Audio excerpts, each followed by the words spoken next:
नमस्कार, मैं पूजा। बिहार न्यूज में आपका स्वागत है। आज है 7 मार्च, दिन शनिवार। खबरों की ओर बढ़ने से पहले एक नजर आज की सुर्खियों पर। गन्ना यंत्रीकरण योजना की बढ़ी अंतिम तारीख। 19 मार्च तक मिलेगा किसानों को लाभ। 50 से 60% तक का मिलता है अनुदान। यूपीएससी परिणाम हुआ जारी। टॉप 20 में बिहार के 4 अभ्यर्थी शामिल। पहले स्थान पर रहे राजस्थान के अनुज अग्निहोत्री। बिहार के छात्रों के उत्कृष्ट प्रदर्शन को दर्शाता है ये परिणाम। बिहार में प्रमाण पत्र प्रक्रिया में बड़ा सुधार। उपलब्ध दस्तावेजों का विवरण देना होगा अनिवार्य। फर्जी प्रमाण पत्र रोकने के लिए उठाया गया कदम। बिहार पुलिस कर्मियों को मिली संपत्ति विवरण जमा करने का निर्देश। हार्ड और सॉफ्ट कॉपी दोनों में देना होगा विवरण। आईटी विभाग पर अपलोड कर पारदर्शिता होगी सुनिश्चित। राज्य के 2100 किलोमीटर ग्रामीण सड़कों का निर्माण हुआ शुरू। एजेंसी ने डीपीआर किया तैयार। 18 महीने में पूरा करने का है लक्ष्य। 4 धाम यात्रा के लिए ऑनलाइन रजिस्ट्रेशन हुआ शुरू। Mobile app tourist care Uttarakhand से भी मिलेगी सुविधा। जल्दी कर सकते हैं इच्छुक लोग जल्द ही उठा सकते हैं इसका लाभ। ओपनिंग जोड़ी और गेंदबाजी पर फाइनल से पहले भारत की चुनौती। अभिषेक शर्मा की बड़ी पारी का है सबको इंतजार। टीम की फील्डिंग भी बनी चिंता का विषय। चलिए अब बढ़ते हैं अब तक की 25 बड़ी खबरों की ओर विस्तार से। एनबीसीसी में 59 पदों पर भर्ती के लिए आवेदन प्रक्रिया हुई शुरू। एनबीसीसी इंडिया लिमिटेड ने विभिन्न विभागों में 59 पदों पर भर्ती के लिए अधिसूचना जारी की है। पदों में junior engineer, senior project executive, प्रबंधक और अन्य शामिल है। उम्मीदवार 6 मार्च 2026 से ही एनबीसीसी की वेबसाइट पर आवेदन करने के लिए पात्र है और चयन प्रक्रिया पद के स्तर पर अलग होगी, जिसमें कंप्यूटर आधारित परीक्षा, कौशल प्रशिक्षण और व्यक्तिगत साक्षात्कार शामिल है।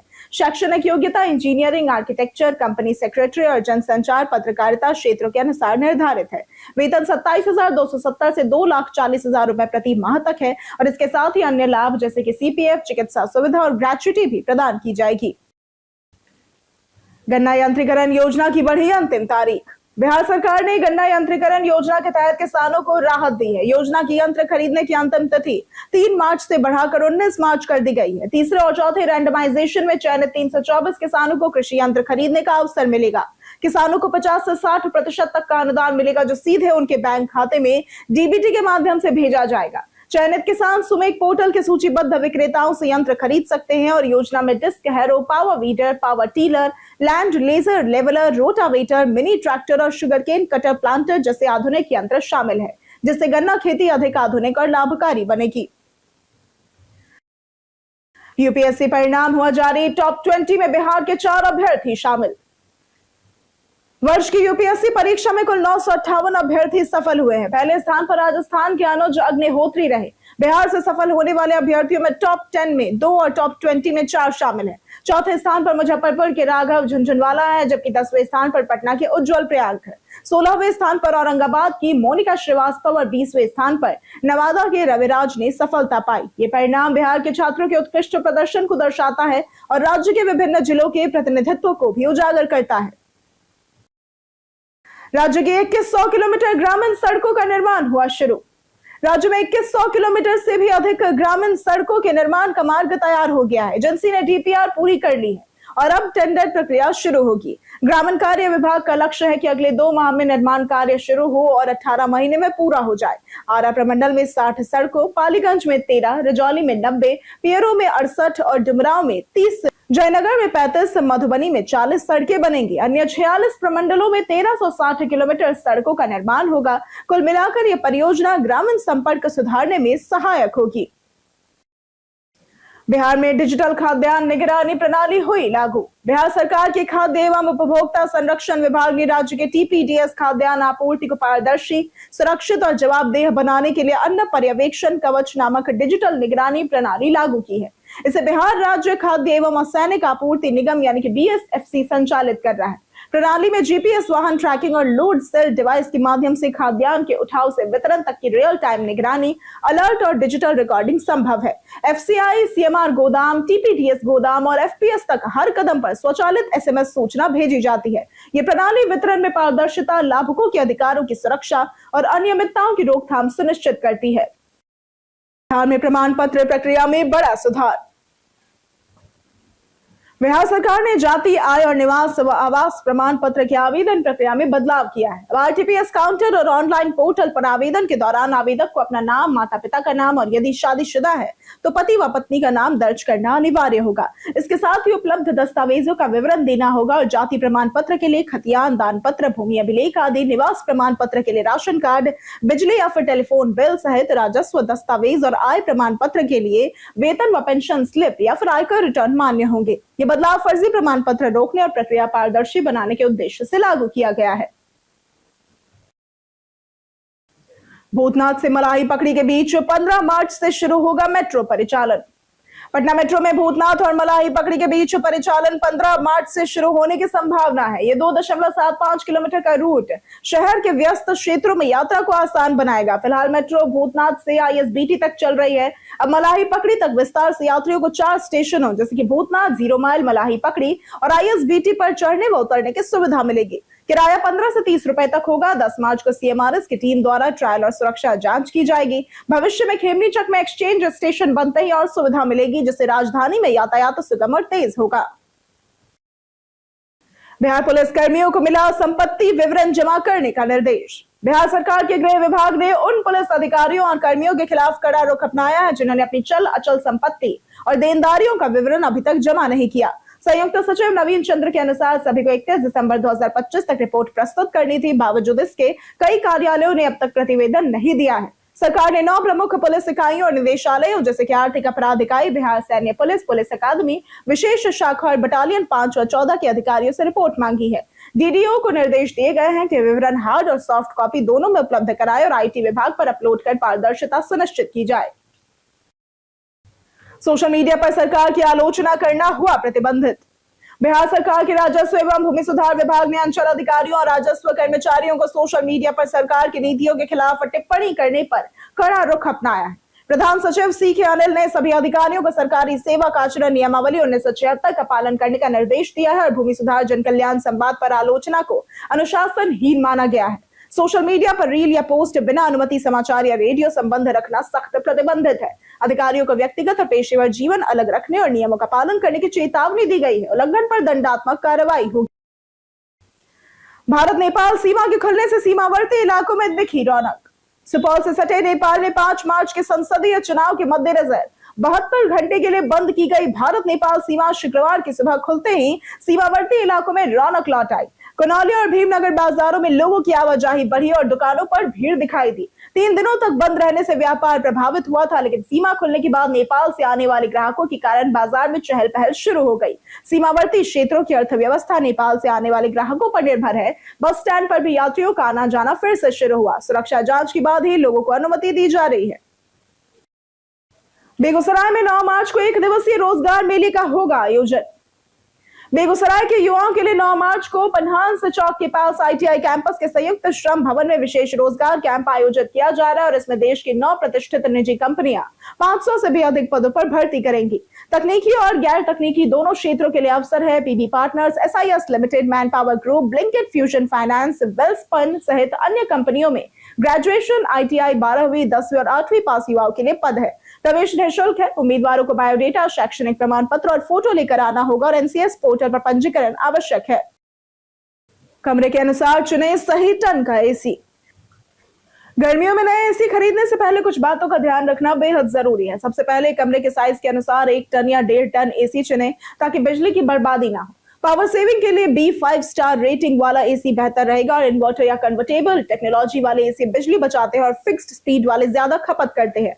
कॉपर कंडेंसर कॉइल बेहतर हीट एक्सचेंज और रिपेयरिंग सुविधा देता है। और आखिर में एसी खरीदने से पहले कंपनी के आफ्टर सेल्स सर्विसिंग की विश्वसनीयता जांचें ताकि भविष्य में समस्या ना हो।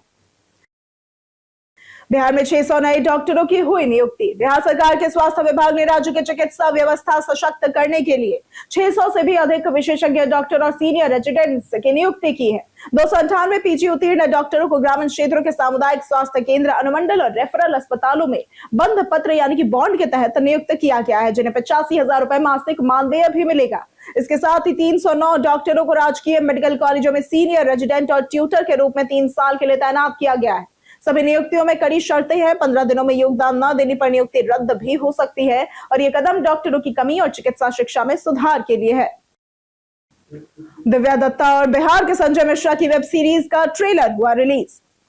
वेब सीरीज चिरैया का ट्रेलर सामाजिक मुद्दों पर केंद्रित है, खासकर शादी में सहमति और महिलाओं के अधिकार पर। ट्रेलर में दिखाया गया है कि एक पति अपनी पत्नी पर अधिकार जताता है और जबरदस्ती करता है, जबकि पत्नी अपनी परेशानी दिव्या दत्ता से साझा करती है। दिव्या उसका साथ देती है, लेकिन बिहार के संजय मिश्रा का किरदार इसमें मदद नहीं करता। मामला अंततः अदालत तक जाता है और सुशांत शाह के निर्देशन में बनी ये सीरीज SVF एंटरटेनमेंट प्रस्तुत करती है। इसमें दिव्या दत्ता, बिहार के संजय मिश्रा, सिद्धार्थ शाह, फैसल राशिद समेत कई कलाकार शामिल है। चिरैया 20 मार्च से स्ट्रीम होगी।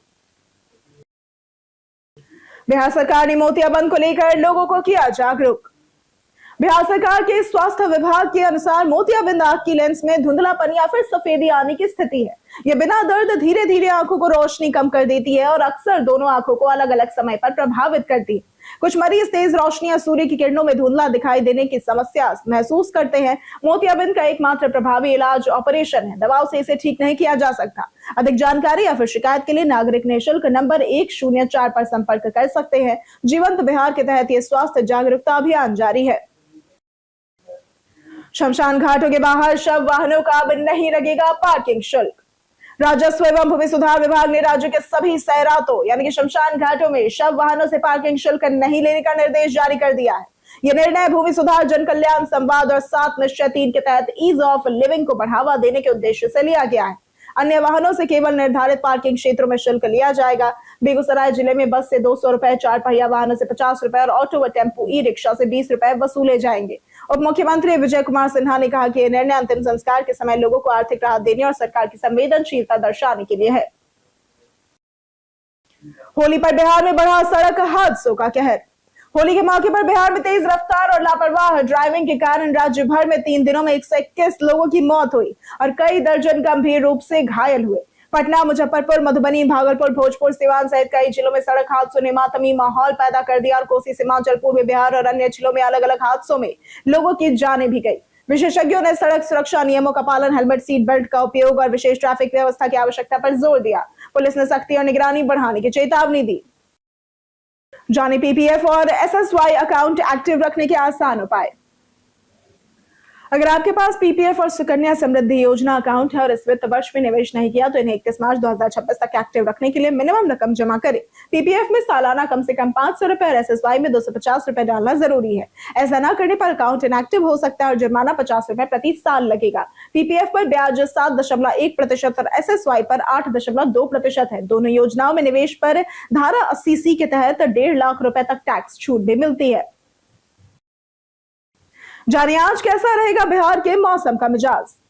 मौसम विज्ञान केंद्र पटना ने 11 व 12 मार्च के लिए बिहार के कई जिलों में मौसम को लेकर येलो अलर्ट जारी किया है। सीतामढ़ी, शिवहर, मधुबनी, सुपौल, अररिया, किशनगंज, पूर्णिया, कटिहार, मधेपुरा, सहरसा, खगड़िया, रोहतास, कैमूर, औरंगाबाद, गया और नवादा में कहीं कहीं हल्की बारिश, मेघ गर्जन और 30 से 40 किलोमीटर प्रति घंटे की तेज हवा चलने की संभावना है। लोगों को खुले मैदान, पेड़ के नीचे और बिजली के खंभों के पास न खड़ा रहने की सलाह दी गई है। वहीं पटना सहित कई जिलों में मौसम सामान्य रहेगा। पटना में 6 से 10 मार्च तक आसमान साफ, अधिकतम 33 से 34 डिग्री सेल्सियस और न्यूनतम 21 से 23 डिग्री सेल्सियस तक रहने का अनुमान लगाया गया है। पूर्णिया में विदेशी शराब की बड़ी खेप हुई जब्त। पूर्णिया में पुलिस ने अवैध शराब तस्करी का बड़ा खुलासा किया। जलालगढ़ थाना पुलिस ने 10 चक्का टैंक लोरी से 400 कार्टन यानी कि 5080.740 लीटर विदेशी शराब बरामद की, जिसकी कीमत लगभग 65 लाख रुपए है। शराब असम से किशनगंज होते हुए पूर्णिया के रास्ते वैशाली ले जाई जा रही थी। पुलिस ने ड्राइवर राम बाबू राय 34 वर्षीय को मदरना वार्ड 5 वैशाली से गिरफ्तार कर जेल भेजा और जांच में टैंक लोरी, एक फॉर्च्यूनर और मोबाइल फोन जब्त किए गए। पुलिस आरोपी से पूछताछ कर अन्य शामिल लोगों की पहचान कर रही है। निशांत कुमार जदयू में करेंगे औपचारिक प्रवेश। बिहार की राजनीति में नया मोड़ आ गया है। मुख्यमंत्री नीतीश कुमार ने जनता दल यूनाइटेड की बैठक में राज्यसभा जाने का ऐलान किया, लेकिन आश्वस्त किया कि बिहार की प्रगति पर उनका नजरिया बना रहेगा। पार्टी के राष्ट्रीय कार्यकारी अध्यक्ष संजय झा ने बताया कि नीतीश के पुत्र निशांत कुमार अब औपचारिक रूप से जदयू में शामिल होंगे। केंद्रीय मंत्री ललन सिंह ने पार्टी में नीतीश की सख्त अध्यक्षता दोहराई। बैठक ने युवा नेतृत्व और अनुभव का संतुलन दिखाया, जिससे बिहार की राजनीतिक दिशा और विकास की निरंतरता सुनिश्चित होगी। ओपनिंग जोड़ी और गेंदबाजी पर फाइनल से पहले भारत की चुनौती। T20 विश्व कप 2026 के फाइनल में भारत का सामना मेजबान न्यूजीलैंड से अहमदाबाद के नरेंद्र मोदी स्टेडियम में होगा। सूर्य कुमार यादव की कप्तानी वाली टीम भले ही फाइनल तक पहुंच गई है, लेकिन अगर वे लगातार दूसरी ट्रॉफी जीतना चाहते हैं तो कुछ कमियों को सुधारना जरूरी है। ओपनिंग जोड़ी अस्थिर है, अभिषेक शर्मा को बड़ी पारी खेलनी होगी, गेंदबाज रन लुटा रहे और ऑल आउट करने में सफल नहीं हो पा रहे। टीम की फील्डिंग में चिंता का विषय है और 13 कैच टपकाना सूर्य ब्रिगेड की कमजोरी दिखाता है। इन सुधारों पर फाइनल में ध्यान देना जरूरी है। कई कारणों से दर्ज है भारत के इतिहास में आज की तारीख।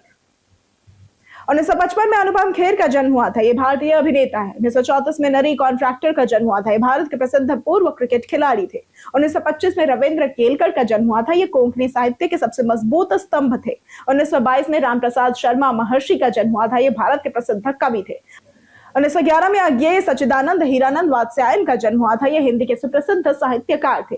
2012 में रवि संगीतकार का निधन हुआ था। ये हिंदी फिल्मों में प्रसिद्ध संगीतकार थे। चार धाम यात्रा के लिए ऑनलाइन रजिस्ट्रेशन हुआ शुरू। चार धाम यात्रा, जो कि उत्तराखंड में बद्रीनाथ, केदारनाथ, गंगोत्री और यमुनोत्री के दर्शन के लिए होती है, अब सुरक्षित और व्यवस्थित यात्रा सुनिश्चित करने के लिए ऑनलाइन रजिस्ट्रेशन अनिवार्य कर दिया गया है। श्रद्धालु 6 मार्च से ही रजिस्ट्रेशन एंड touristcare.uk.gov.in पर जाकर अपना नाम, जन्मतिथि, लिंग, मोबाइल नंबर, ईमेल और आधार व फोटो आईडी अपलोड कर रजिस्ट्रेशन कर सकते हैं। Mobile app tourist care Uttarakhand से भी सुविधा उपलब्ध है। रजिस्ट्रेशन से यात्रियों को यात्रा पास और आईडी नंबर मिलेगा। ऑफलाइन रजिस्ट्रेशन 17 अप्रैल से ऋषिकेश से हरिद्वार तक कैंप लगाकर किया जा सकेगा, जिससे सभी श्रद्धालु शामिल हो सकेंगे। पश्चिम एशिया तनाव से शेयर बाजार में भारी गिरावट। पश्चिम एशिया में बढ़ते तनाव का असर बीते दिन शुक्रवार को भारतीय शेयर बाजार पर दिखा। बीते दिन बीएसई सेंसेक्स 1097 अंक गिरकर 78,918.90 पर बंद हुआ, जबकि निफ्टी 50 315.45 अंक फिसलकर 24,450.45 पर आ गया। सेंसेक्स के 30 में से 23 शेयर गिरावट के साथ बंद हुए, जिनमें आईसीआईसीआई बैंक और एटर्नल लिमिटेड में करीब 3% की गिरावट रही। इस गिरावट से बीएसई सूचीबद्ध कंपनियों का मार्केट कैप लगभग 3 लाख करोड़ रुपए घट गया। वहीं रिलायंस इंडस्ट्रीज, एनटीपीसी और इन्फोसिस जैसे कई शेयरों में तेजी रही। कच्चे तेल की कीमत बढ़ने से वैश्विक बाजारों पर भी दबाव रहा। हम प्रतिदिन आपसे 5 ऐसे जरूरी सवाल और उसके जवाब बताएंगे जो कि बीपीएससी, बिहार पुलिस, दारोगा समेत एसएससी जैसी अन्य प्रतियोगी परीक्षाओं में काम आएंगे। सवाल इतिहास, बिहार स्पेशल, विज्ञान, करंट अफेयर्स और भूगोल से रहेंगे। पूछे गए 5 सवालों में आपने कितना सही उत्तर दिया, ये हमें कमेंट करके जरूर बताएं। हमारा पहला सवाल है, श्रीलंका में बौद्ध धर्म को राजकीय धर्म किसने बनाया? ए देवनाम्पिया तिस्सा, बी मुतासिवा, सी अभय या फिर डी पांडुवासा देवा? इसका सही जवाब है ए देवानाम्पिया तिस्सा। हमारा दूसरा सवाल है, बिहार में किसान सभा आंदोलन के नेता कौन थे? ए ब्रजकिशोर प्रसाद, बी अनुग्रह नारायण सिन्हा, सी राजेंद्र प्रसाद या फिर डी स्वामी सहजानंद सरस्वती? इसका सही जवाब है डी स्वामी सहजानंद सरस्वती।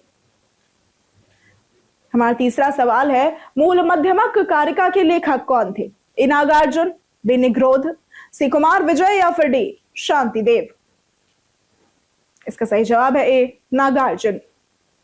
हमारा चौथा सवाल है, Bihar single window clearance act किस वर्ष पारित हुआ था? ए 2002, बी 2003, सी 2001 या फिर डी 2006?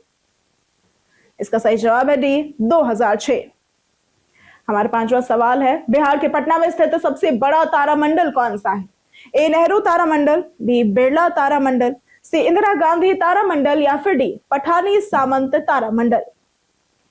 इसका सही जवाब है सी इंदिरा गांधी तारामंडल। बीते दिन हमारे द्वारा पूछे गए सवाल का जवाब आप लोगों में से बहुत लोगों ने हमारे कमेंट सेक्शन में लिख कर दिया है। जिन्होंने हमारे द्वारा पूछे गए सवाल का जवाब दिया है, उनके नाम है पुरुषोत्तम कुमार, प्रियंका कुमारी, नवीन कुमार मिश्र, राजकुमार यादव, सुदीप मंडल, राम बाबू दास, सूरज रॉय, राजकिशोर महतो, रामलाल सोरेन, सुभाष प्रसाद, विजय घायल, बंटी कुमार, दयानंद सिंह, रवि मोहन वर्मा, चंदन कुमार, जितेंद्र ठाकुर, मंजेश कुमार, पंचानंद सिंह, मानिक लाल पासवान, कृष्णा प्रसाद, सूरज कुमार, मनोज कुमार, अमरनाथ शाह, अतीक खान, अशोक कुमार, रामलाल सोरेन और अनवर करीम खान। इसी के साथ बढ़ते हैं आज के सवाल की ओर। आज का सवाल है, आपके हिसाब से बिहार को नीतीश कुमार के बाद किसी युवा नेता की जरूरत है या फिर अनुभवी नेता की? आप अपना जवाब हमें हमारे कमेंट सेक्शन में लिखकर जरूर बताएं। आज के लिए सिर्फ इतना ही। बिहार की तमाम खबरों के साथ बने रहने के लिए देखते रहे बिहारी न्यूज। और साथ ही अगर आप यूट्यूब चैनल पर देख रहे हैं तो चैनल को सब्सक्राइब करें, और अगर आप फेसबुक पेज पर देख रहे हैं तो लाइक और फॉलो जरूर करें।